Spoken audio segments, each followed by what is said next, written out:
करते हैं, आपसे निवेदन करते हैं कि गांव में आप निःशुल्क पाठशाला चलवाने का काम करिए। और जो पैसा आप लोग, अभी हमने सुना कि 1 साल तक के लिए बुकिंग कर दी जा रही है, अगली साल भी इस कार्यक्रम के लिए देंगे, तो आप उनसे कहिए कि हमको शिक्षा की जरूरत है, हमको शिक्षा की जरूरत है, बच्चों की शिक्षा की जरूरत है, हमको शिक्षा दे दीजिए, हमको शिक्षा दे दीजिए, शेष चीजें हम हासिल कर लेंगे। और हमें चाहते हैं कि जो भी इस तरह के लोग हैं, जो भी इस तरह के दानदाता हैं, उनसे निवेदन करिए कि गांव में निःशुल्क पाठशालाएं चलाने का प्रबंध करिए। चूंकि शिक्षा की क्या हालत है, प्राइमरी की क्या हालत है, उसको ज्यादा बताने की जरूरत नहीं है। हम कॉन्वेंट नहीं दे सकते अपने बच्चों को, लेकिन गांव में निःशुल्क पाठशालाएं हम दे सकते हैं। और हम इसी आग्रह के साथ कि आप लोग पाठशाला के लिए काम करिए, उसमें जितना सहयोग जरूरी होगा मोक्ष कल्याण संस्थान उतना मदद करने का काम करेगा।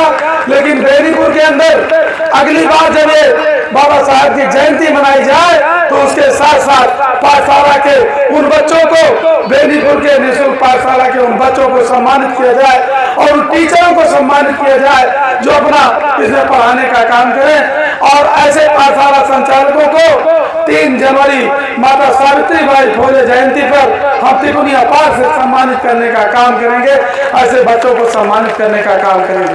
चूंकि हमारा ये मानना है, हमारा ये यकीन है कि बाबा साहब का जो निर्देश है, हमको उस पर काम करने की जरूरत है। साथियों, बाबा साहब ने आपको लोकतंत्र दिया, लोकतंत्र दे के दिल्ली की तरफ इशारा किया कि मेरे बच्चों संगठित होकर के दिल्ली पे कब्जा कर लेना।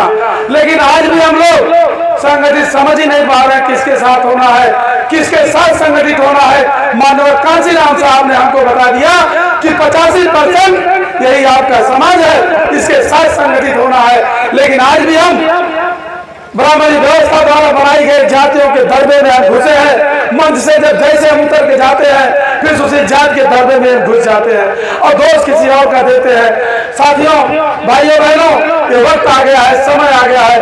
85% को आपको अपना समाज मानना पड़ेगा। अगर बुद्धमय देश को बनाना चाहते हो, वाकई बाबा साहब के मिशन को पूरा करना चाहते हो, उस कड़ी में काम करना पड़ेगा। और 85% समाज को अपने दिल में, बहुजन समाज को अपना समाज मानना पड़ेगा और इनके दुख दर्द में, इनके प्रताड़ना पीड़ा में इनके साथ खड़ा होना पड़ेगा।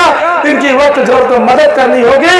और श्यामलाल निषाद आज मन से आह्वान कर रहा है कि आपके इस आसपास क्षेत्र में कोई भी ओबीसी माइनॉरिटी का कहीं पीड़ित प्रताड़ित हो, किसी भी तरह की दिक्कत प्रॉब्लम हो, आप उसकी